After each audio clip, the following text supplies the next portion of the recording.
Rights Act because it's the role of Parliament to protect citizens, and that needs to be all citizens, regardless of their vulnerability, their capacity, their marginalised, and in some cases their behaviour, because that has to be recognised. This is a result of a disability or a mental health, but needs to be dealt with holistically and not by eliminating people's rights to housing, healthcare, or other issues that they need access to.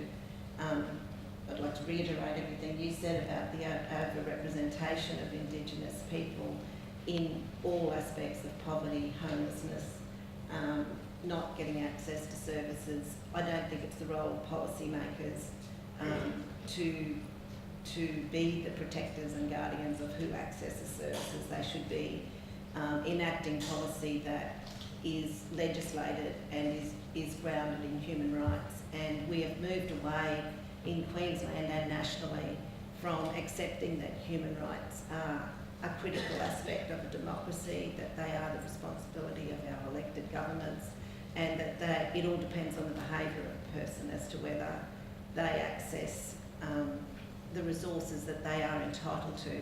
Whilst people do have responsibilities, and we should be making sure those responsibilities are, known and understood, but we should also know and understood the capacity and the barriers to why people can't do that.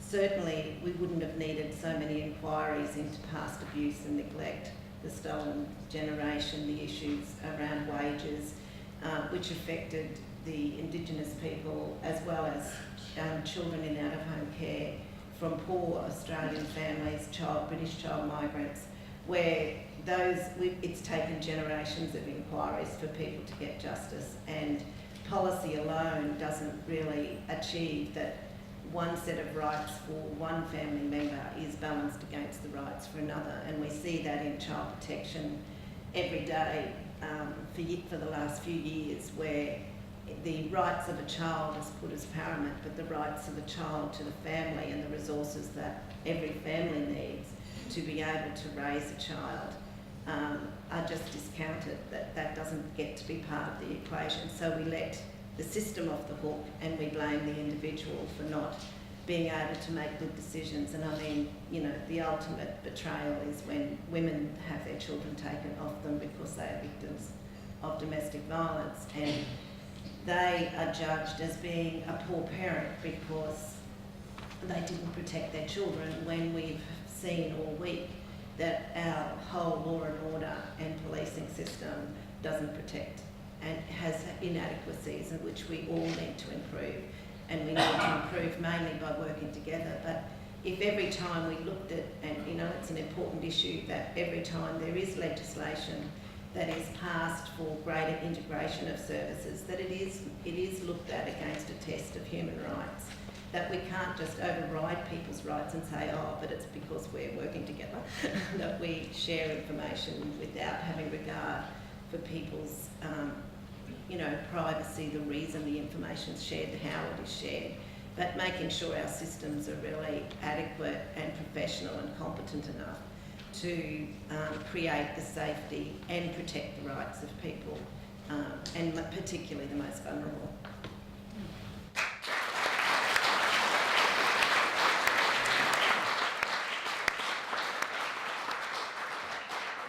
I like how what Karen said demonstrates how Human Rights Act actually changes the position of marginalised people, so gives them back some power and makes them rights holders rather than objects of our sympathy or charity.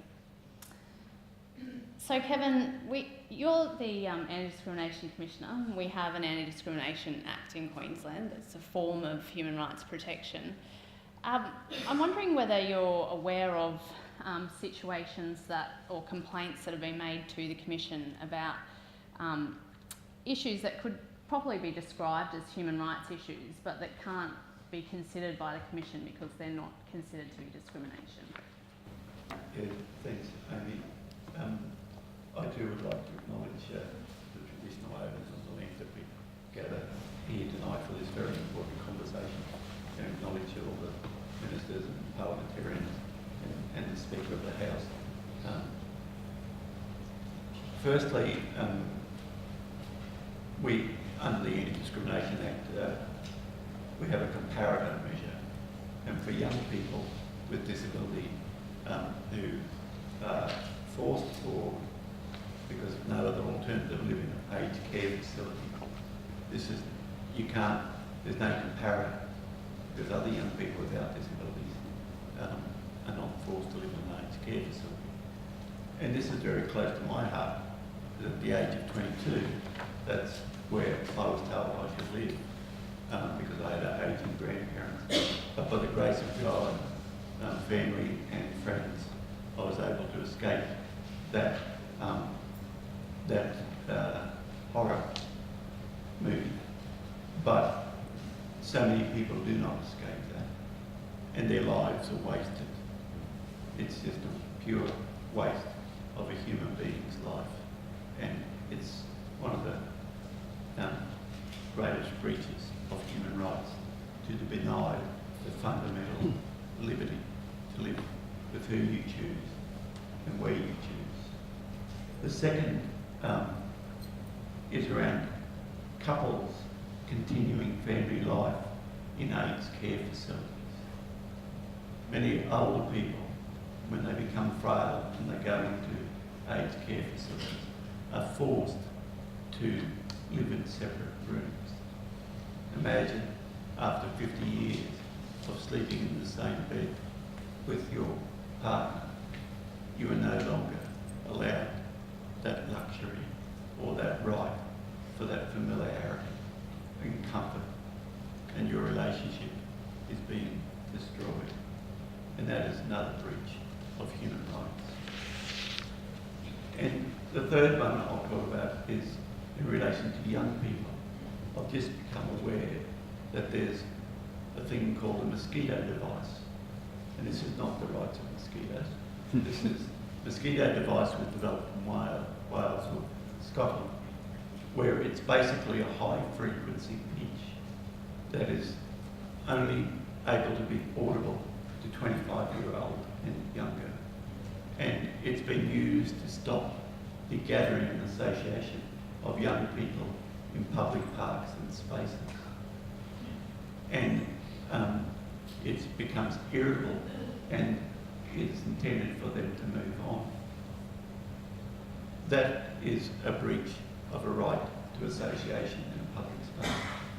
But another great concern of this is, of course, to babies and children who cannot articulate what is happening and cannot move on, and what is the potential damage or danger to their health.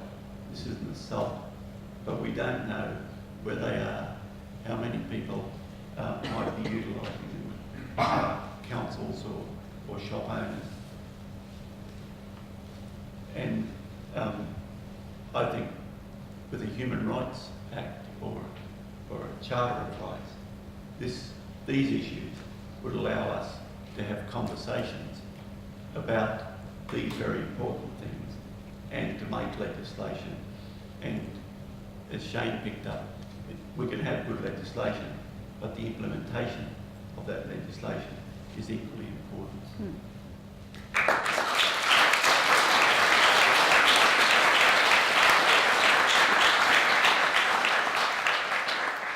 And just following on from that, Kevin, so if, for example, a commission like the Anti-Discrimination Commission was empowered to consider human rights complaints rather than just discrimination complaints, could you comment on how successful the conciliation process is and cost effective?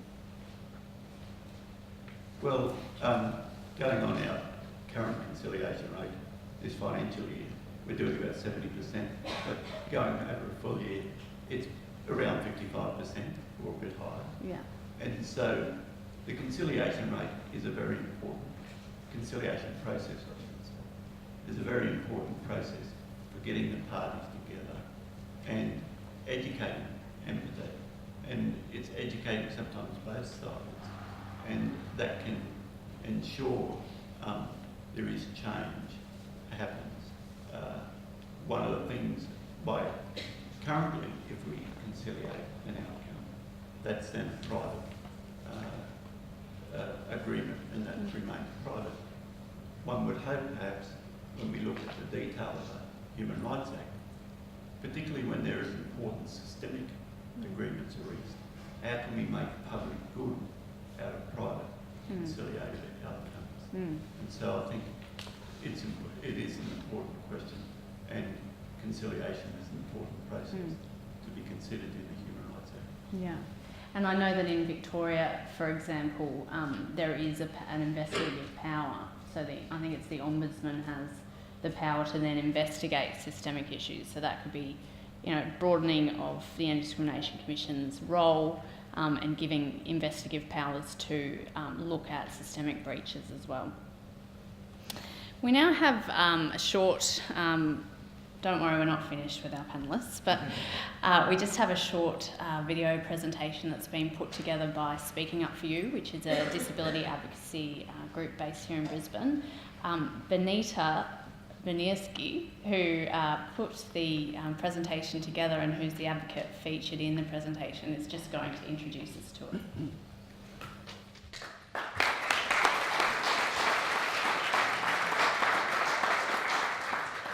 Thank you.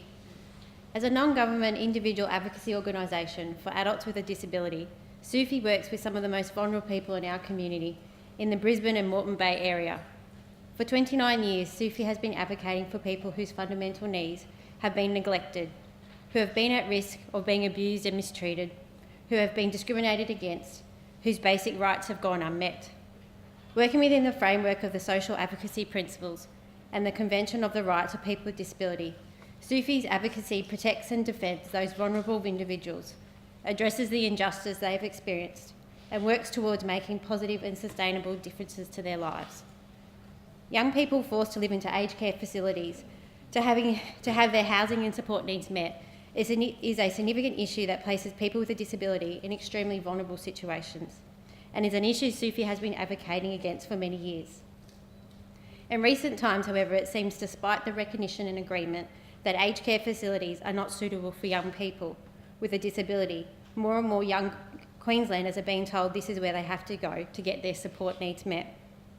I would like to thank George, Michelle, Juanita and Chris for agreeing to share their story for this video.